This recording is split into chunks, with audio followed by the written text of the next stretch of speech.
So, if you're new to my channel and you've never watched this, I'm just going to ramble for a bit and talk about something that I find interesting and something that I find pertinent, like a topic that is kind of relevant to the times, I guess. And what I wanted to cover today is sort of what what do kind of like progressives or like liberals actually, what do they actually get right? And there are a couple of key things that I think that they get right in the diagnosis, but they don't get right in the prescription for the solution. And those are a couple of things that really bother me, because the conservative or Republican or whatever side don't get it right either. Um, so you have this whole thing of neither side actually caring about these issues. And the one that sticks out to me the most is particularly like whenever the progressives or liberals attack pro-life people, and they say that you only care about life until they're born. And to some degree, I have to kind of agree with what they're saying. Like I no, I wouldn't have said that a long time ago. I don't think that I would have really. I would have been like, oh well, no, Republicans, conservatives, they all. But I don't really think that people do.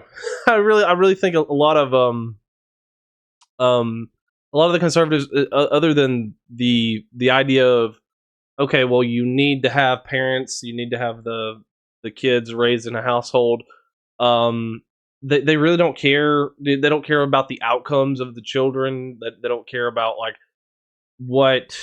We're starting to see a little bit of that with the school board meetings and the considering what is going into our children's education and everything.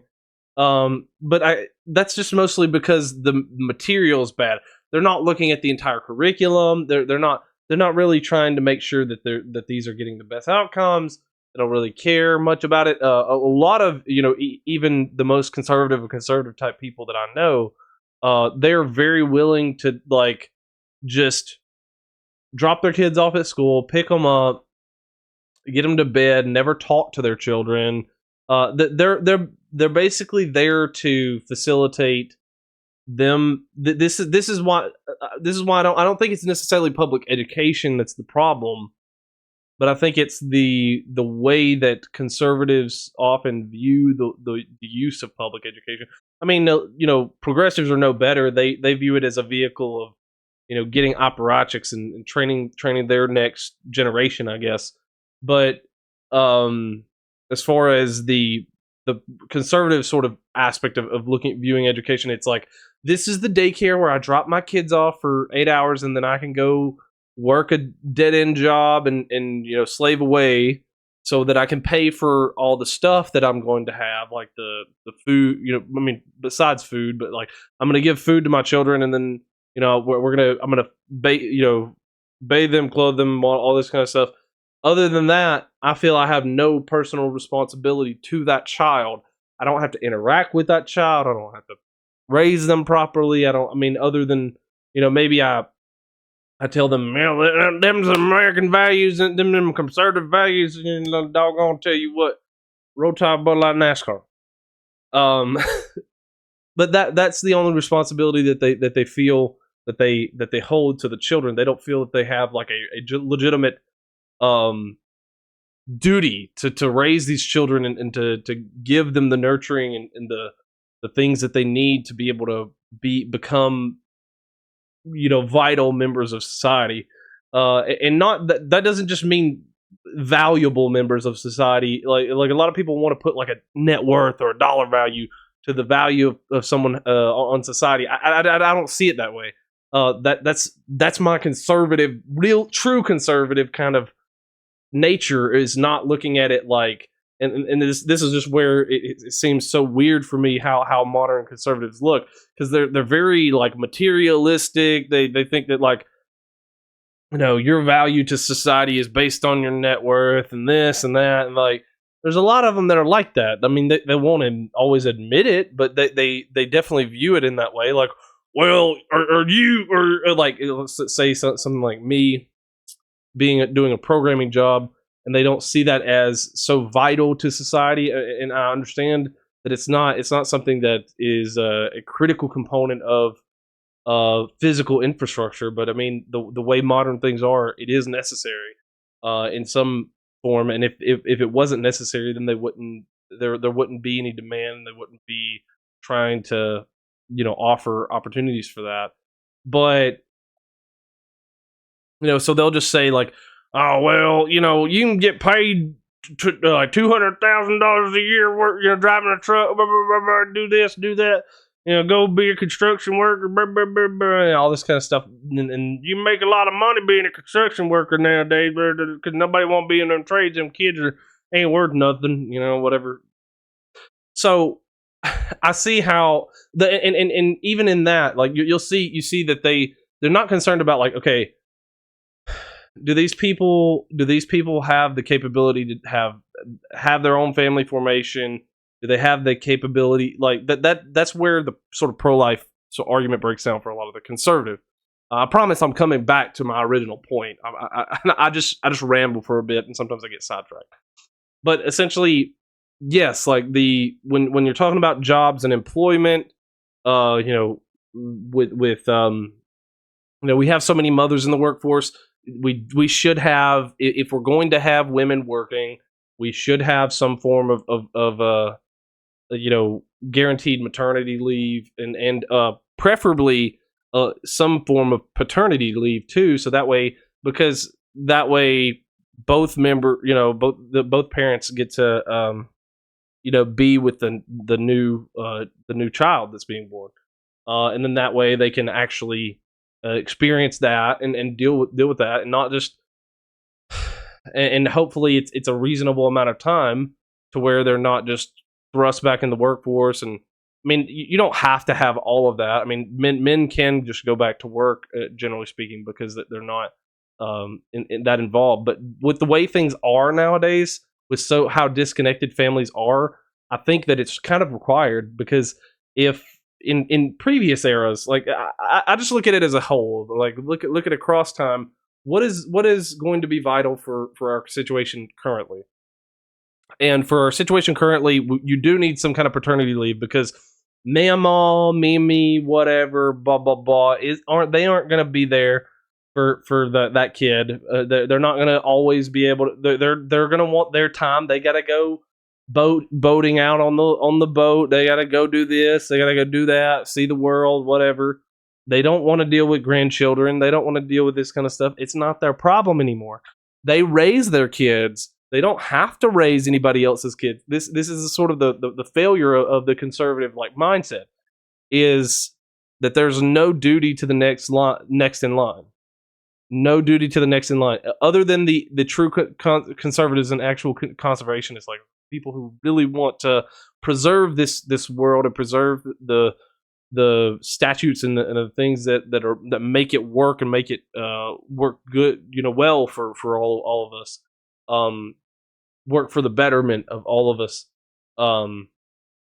They don't actually, nobody actually holds the real values that for that kind of stuff. They just want to increase material gain, not worry about the next, who's going to come up next.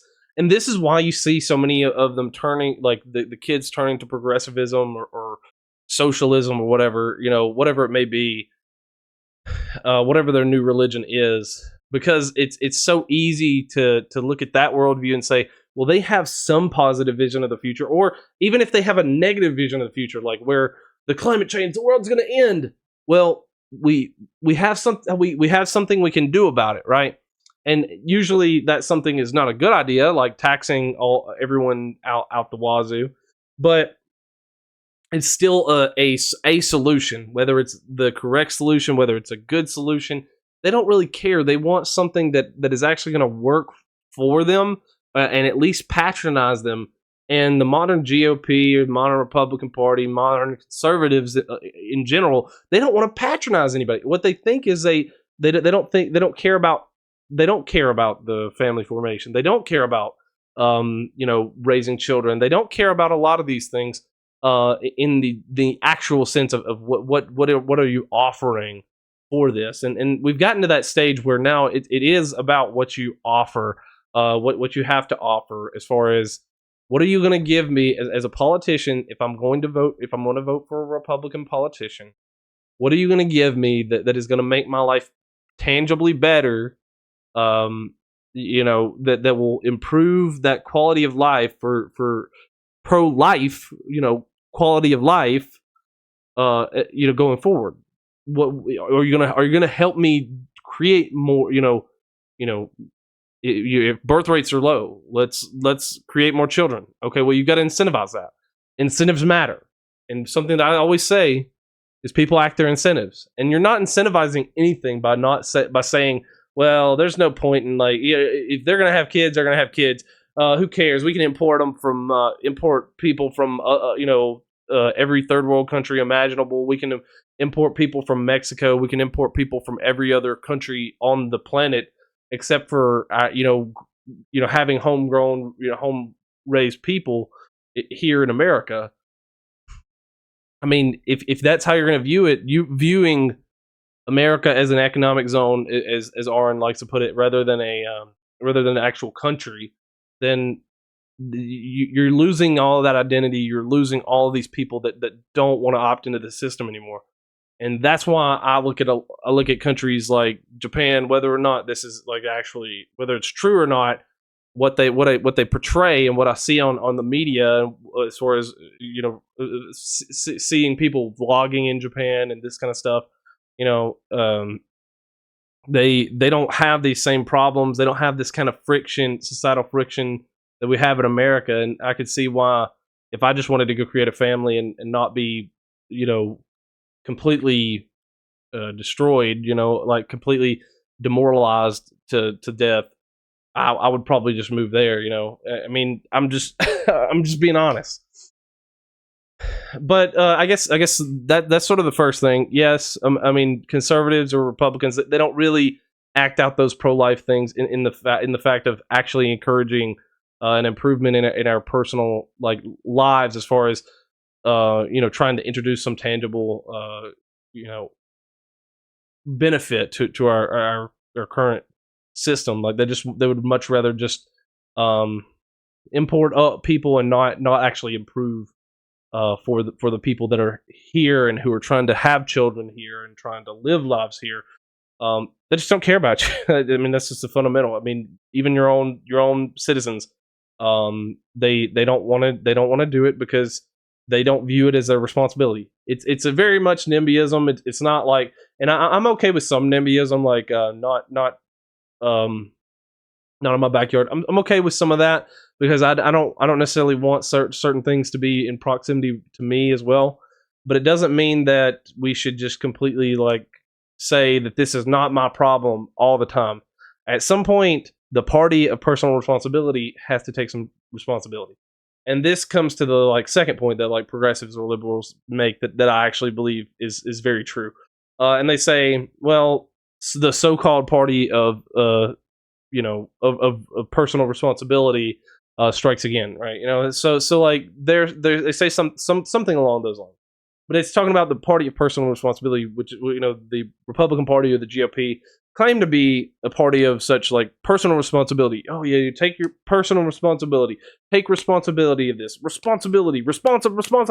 I really hate how they hammer that point home so much, because I don't think that a lot of things are your responsibility, nor should they be for a lot of things. But like, in a lot of cases, like, a lot of times they want you to take responsibility for, like, they want you to go to the Andrew Tate levels of, like, the stupid levels of personal responsibility, where it's like, the clouds rained on me. It's my personal responsibility. I can get a umbrella and have the umbrella over me, and that's my personal responsibility for when I go out in the rain and all this kind of stuff. And it's like, well, maybe sometimes it just rains, dude. Like, maybe sometimes it just rains on you. Like, it's not somebody's responsibility that it's raining or whatever. Anyway, stupid aside. But yes, the party of personal responsibility, the Republican Party of the GOP, for saying that they are for personal responsibility, they sure don't want to be personally responsible for their own kids past a certain point. It's like, well, I fed them, I raised them, I got them till they were 18, then I kicked them out of the house, and I don't care. They can make it on their own, boy. You can get on your own, boy. Make it on your own, boy. Work harder, boy. Hard work and working hard. That's essentially what the modern conservative sort of GOP is trying to push, is like that you have no responsibility to your children outside of feeding, clothing, bathing. Basically, it's basic necessities: feeding, clothing, bathing them up until they're 18. Even after that, like, okay, you don't have to feed them, you don't have to clothe them, you don't have to bathe them. I mean, obviously, you shouldn't have to. You shouldn't be having to bathe, but you shouldn't be. You don't have to give them anything for them to do these things themselves. You don't have any personal responsibility to your children to actually teach them or raise them, other than, okay, good moral American values and good or good Christian values, all this kind of stuff. That you don't have any responsibility to them to actually teach them lessons, to actually help them along the way, to help them learn in life and grow and prosper. You have no responsibility of that. No. They gotta make it on their own, boy. You gotta make it on your own. And I mean, I've got the boy, so I've got called boy. I don't know how many times. So it's not a specific term. I'm just saying, like, they're saying that to all these young guys, they're whatever. It's just like, boy, you gotta make it on your own. You ain't like, no one ever truly makes it on their own. Like, it's never been that way, never historically been that way. But there's no generational wealth. There's no incentive for these people who are coming out, these young guys and everything, particularly young guys. I mean, there may maybe some young girls are not incentivized to find the good young guys. They're incentivized to get the scumbags, the D-bags, and everything, and find those guys, because those guys are going to be the guys. They're going to be the top G, mate. They're going to get paid. Mate, what? That's what they're incentivized to get. Like that, you can make fun of it all you want, but like that's what they're incentivized to get. They're not incentivized like to find, like, I lucked out, like, just to be able to get married, because like if I hadn't got married, like, to like by meeting my wife in college, I would have probably been one of these guys that just nobody has a second look at. Like, nobody cares, because there weren't. It wasn't about like promoting, okay, find you a good man, or and then find you a good woman, and promoting these values and helping encourage family formation and encourage all these kind of things, and help you along the way and teach you life lessons and do all these kind of things, and have this whole life responsibility when you create another life. This is sort of loops back to the first point, but it's the same kind of deal, right? That you have a responsibility when you create life. You have a responsibility for that life for the entire duration of that life, or at least your life, right? So until I pass, or God forbid something happened to my sons, I pray that it never happens, but I'm supposed to do my level best as a father for them, and do everything that I can, no matter rain, shine, wind, sleet, hail, storm, whatever. I'm supposed to do my level best to help teach them, raise them, be there for them, and guide them and direct them at every step of the way, and be part of their lives, not just be a like a lot of the, like, Christian, Republican, right wing, whatever dads. They just want to be present enough. They want to be present enough. They don't even want to be present. They want to be present enough. Like, hey, I was there, and I fed you, and I clothed you, and that was it. And they don't not like, hey, you had a bad day. Like, hey, like, son, I know that game was rough. Like, this was hard. This is difficult. I'm here for you. I'm trying to help you. I'm doing these things along the way. they just don't care. Like they fundamentally don't care, and it's really sad. But those are the two things that I would say, like that they're right on the diagnosis. The liberals or progressive, they're right on the diagnosis, but they're wrong on the prescription of the solutions. And I'm not laying out necessarily any particular solutions. I would love to be able to sit down with somebody and actually talk about tangible solutions to these problems. I do think that some of them I did describe a little bit to some degree, but I do think it would be great to have to talk to somebody about the tangible, actual solutions to these sort of problems. But I just think that it's a huge problem among like conservative right wing that they just don't view these things as actual problems. Like they would much rather just tell the liberals, "Oh, you're a libtard. You ain't got no problems. You're wrong, right? You wrong." That's all they'd rather do, and they don't want to actually come to a solution. So that's all I have for this. Hope you've enjoyed it. If you did, please leave a like on the video. Please subscribe to the channel if you enjoyed it. And I will leave links in the description for everything, everywhere else to follow me and everything. Please check that out. Yeah, I want to try to do a few more of these videos, and maybe actually get on a decent schedule of actually uploading videos. But that's all I have for this. Hope you've enjoyed it. If you did get something out of it, or if you want to contribute to the conversation in the comment section below, I would greatly appreciate it. Thank you, and have a great day. This is Trey from Trey's Think Tank. Signing out.